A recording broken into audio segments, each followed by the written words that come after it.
Bismillahir Rahmanir Rahim. Alhamdulillahi Rabbil Alameen.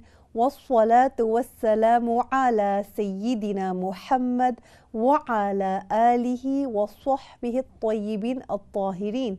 Assalamu alaikum, my dearest brothers and sisters, and welcome to this episode of Keys to Paradise with me, your sister in Islam, Mehwash.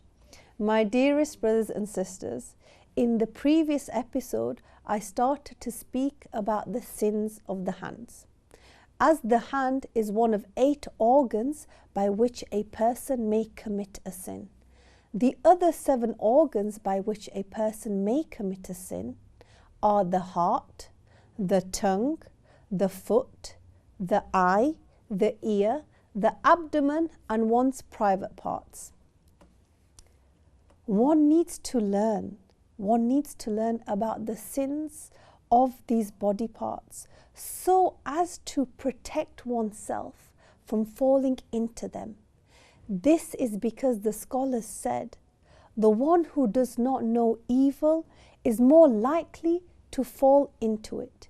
Insha'Allah, in today's episode, I will continue to speak about the sins of the hands.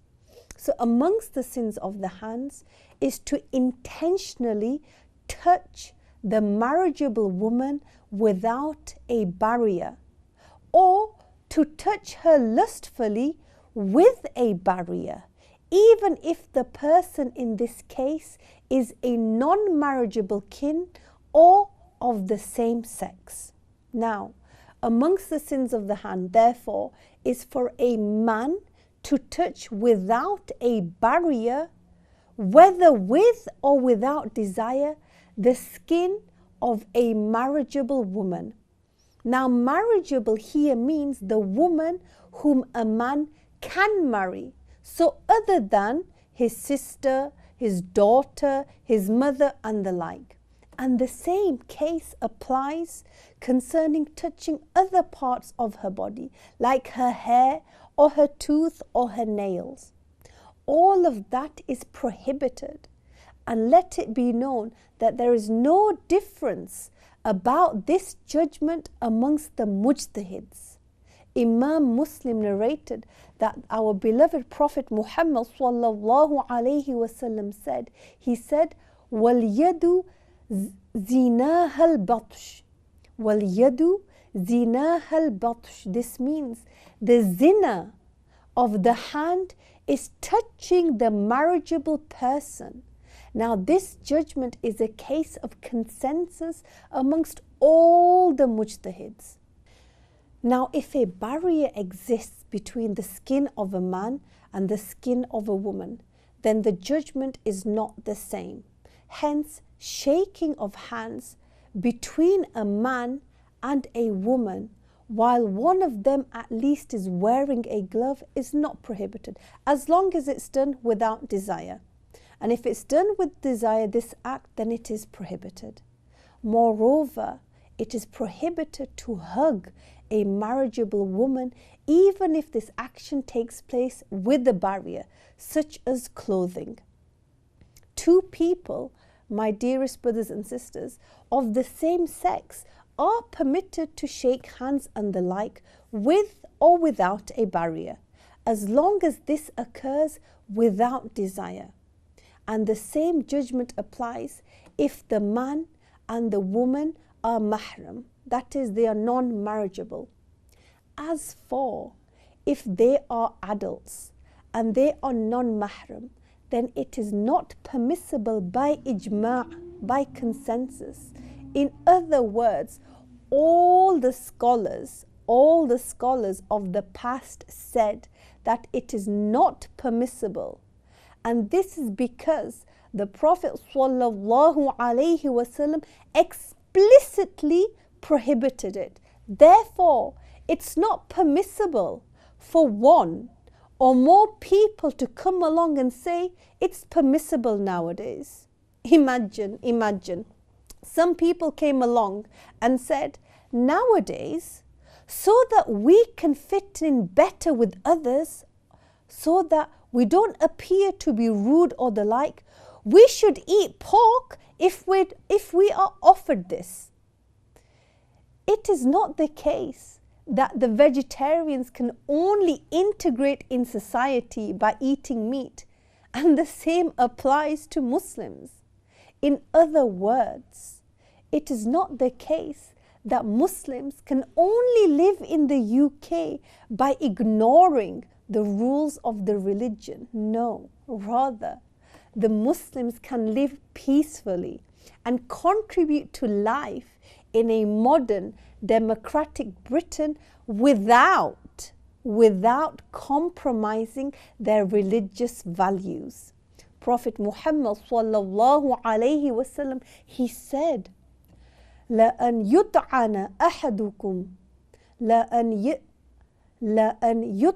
أحدكم بحديدة في رأسه خير له من أن يمس امرأة لا تحل له.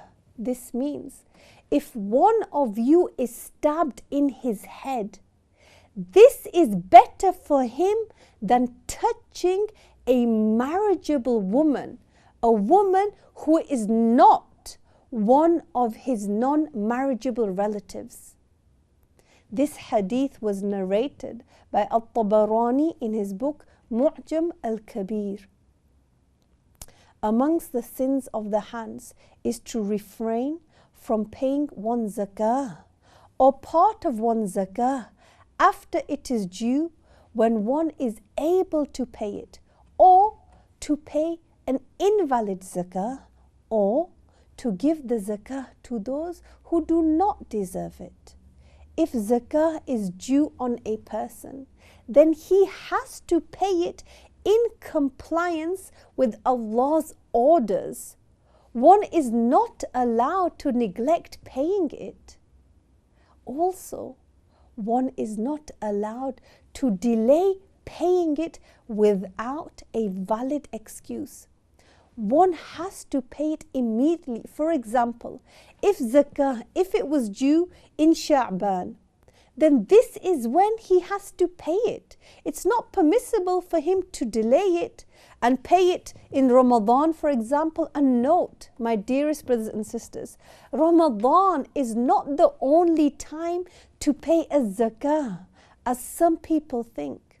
Rather, the time to pay a zakah is the time prescribed in the religion which a zakah has to be paid. If one pays some of the due zakah, a part of due zakah, and he does not pay the rest of it, then he is still sinful. Of course, this is when he is able to pay. Just as it is prohibited to not to pay a zakah, it is also prohibited, my dearest brothers and sisters, to give it to those who are not deserving of it. Now, if one was to do that, that is to give zakah to those who do not deserve it, it is haram and it is invalid. It is as if zakah is still due on him. The zakah is still due upon him.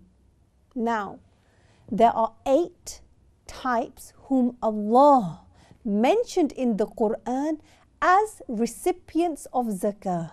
They are: 1, the fuqara. This is a type of poor person. 2, the masakin. Again, another type of poor person. 3, the zakah workers. 4, those whose hearts need to be reconciled. For example, the new converts to Islam. 5, the riqab. These are slaves who had a contract to purchase their freedom. 6, those who are in debt. 7, fi sabilillah. And 8, the stranded travelers. Now, some scholars said that the new converts are no longer given money from zakah, as the reason for which they were given zakah originally no longer exists. Take note that the mujtahid scholars of Islam said that fi sabilillah does not include any and every charitable deed. Rather, this only refers to a specific charitable matter. We have to obey what Allah orders us to do. We have to, my dearest brothers and sisters, obey the orders of Allah. Not that out of ourselves we put rules regardless of the orders of Allah and we follow them. Like that, my dearest brothers and sisters, we wouldn't be amongst the accepted by Allah Ta'ala. The one who wants to help people with his money, then this is a good matter. Let him do it. But not every act of charity and the like is considered as a zakah. There are rules to pay a zakah that need to be followed. Amongst the sins of the hands is to refuse to give an employee his pay. That is, to prevent one's employee from receiving the salary that he deserves. Now, if an employee does the job agreed upon and the employer, he does not give him his salary, then the employer is falling into sin. Al-Bukhari narrated from the Prophet sallallahu alaihi wasallam, ثلاثة أنا خصمهم يوم القيامة رجل أعطى بي ثم غدر ورجل باع حرا فأكل ثمنه ورجل استأجر أجيرا فاستوفى منه ولم يعطه أجره. This means 3 people will be discredited on the day of judgment. A man who betrays after making an obligatory oath according to God's laws. A man who sold a free person as a slave and took the price paid to him. And a man who hired a person to fulfill the job that was supposed to do without giving him his salary.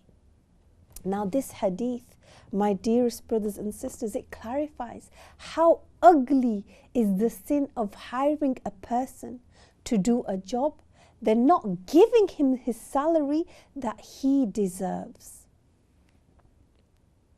Amongst the sins of the hand is to refuse without an excuse, to refuse to give the starving person what fulfills his hunger. Now, this case is not related only to one's kin. Whether or not the starving person is one's relative, it is still a personal obligation to fulfill. It is still a person's obligation to fulfill his hunger if no one else is able to do it. Similarly, it is an obligation, my dearest brothers and sisters, to provide the needy person with sufficient clothes to cover his unlawful nakedness, his awrah, to protect him from dying, the cold or the like. Even if one needs food for themselves in the future, but not now, then it is an obligation to offer it to the person who is in immediate need of it.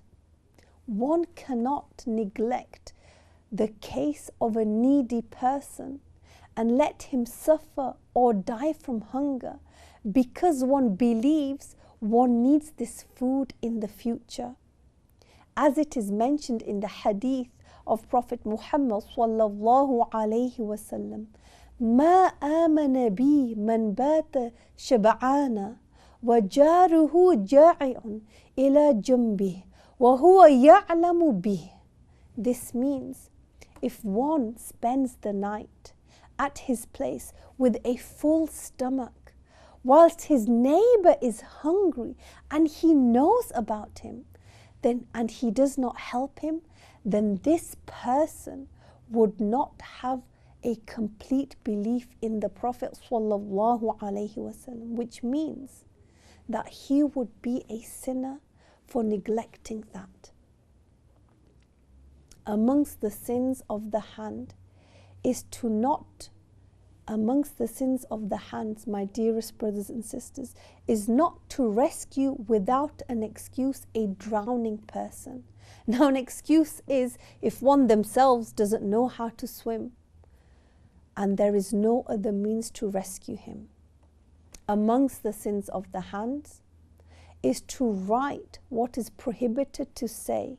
Now, writing, my dearest brothers and sisters, is a way for one to express themselves. Hence, one must avoid, when writing, the same matters which one avoids when speaking. So just as a person must protect one's tongue from committing gossip, one must protect one's pen from committing gossip. Just as one protects one's tongue from uttering a blasphemous statement, one has to protect his hands from writing a blasphemous statement. Some scholars said that the pen is like a second tongue. Whatever you have to protect your tongue from, you need to protect your pen from it. Now, amongst the sins of the hands is to betray. Now, betraying is opposite to sincere advice, and this includes betraying in deeds, betraying in sayings, and the conditions. Now, betraying is amongst the sins. It occurs by actions and by sayings. Like, for example, if a person gives you money to keep it safe and you accept, it is forbidden to betray him by spending that money. You must not spend this money without his permission, even if you have a firm intention to give him back an equal amount later. What you must do is keep that money in a secured place where such an item is usually kept. Likewise, if one hires you to do a job, then you must fulfill the work as agreed upon and not let the employer think you are doing the job whilst you are not. Again, if a person asks you for advice about something, it is also prohibited for you to betray him and give him the wrong advice on purpose. For example, if a person asks for your opinion about hiring a certain person to do a particular job, and you know that this person is not capable of doing this job, then you have to tell that person he's not capable. Encouraging one to hire an incapable worker is betraying the seeker of your advice. Another example is for one to act in a certain way, seeking to make others think that they can handle a certain position, whilst one knows about oneself and the lack of qualification for it. This can be done without saying one word about that matter. Just by acting in such a case, one is betraying those people. Such an attribute is a very mean attribute, to the point that the Prophet ﷺ said, as narrated by Ahmad and Ibn Hibban, La imana liman la amanata lah. This means the one who betrays does not have the perfect belief. This means that he is an enormous sinner. My dearest brothers and sisters, here I complete talking about the sins of the hands. Insha'Allah, in the subsequent episodes, I will speak about the sins of the private parts, the feet and the body. Now, learning the obligatory knowledge, my dearest brothers and sisters, helps a person to discriminate between what is lawful haram and what is unlawful, helps a person to discriminate between what is lawful halal and what is unlawful haram, what is valid and what is invalid. One learns what are the obligations and one is then able to perform them. And one learns what are the sins and one is able to avoid them. Allah Ta'ala revealed in Surah At-Tahrim, Surah 66, Ayah 6. يا أيها الذين آمنوا قوا أنفسكم وأهليكم نارا وقودها الناس والحجارة. This means, O you who believed, protect yourselves and your families from hellfire, which is fueled by people and stones. Al-Hakim narrated that Ali radiyallahu anhu said that the way to protect yourselves and families is to learn and to teach them the religious knowledge.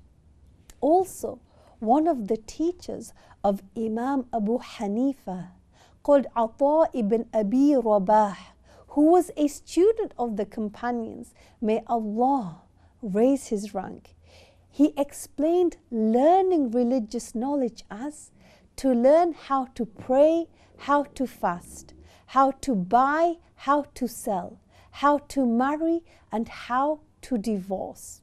Hence, a person protects themselves and their families from hellfire by acquiring the religious knowledge and then implementing it. Whatever Prophet Muhammad sallallahu alaihi wasallam came with is what is better and what is correct, whether we find it easy or difficult. So we need to learn what the Prophet sallallahu alaihi wasallam came with and implement it with sincerity. My dearest brothers and sisters, let us reflect on verse 281 of Surah Al-Baqarah. وَاتَّقُوا يَوْمًا تُرْجَعُونَ فِيهِ إِلَى اللَّهِ ثُمَّ تُوَفَّى كُلُّ نَفْسٍ مَا كَسَبَتْ وَهُمْ لَا يُظْلَمُونَ. This is the last verse that Allah revealed, and it literally means, and fear a day when you will be resurrected for judgment by Allah. Then each person will get the results of what they acquired, and no one shall be dealt with unjustly. Insha'Allah, my dearest brothers and sisters, I hope you can join me in the next episode of Keys to Paradise, where I will continue to speak about the sins of the different body parts. And remember the saying of Prophet Muhammad sallallahu alaihi wasallam, "Man salaka tariqan yatlubu fihi ilma, sahhala Allahu lahu bihi tariqan ila al-jannah." This means the one who takes the path to learn religious knowledge, Allah facilitates for them the path to paradise. And Allah knows best. Assalamu alaikum wa rahmatullahi wa barakatuh.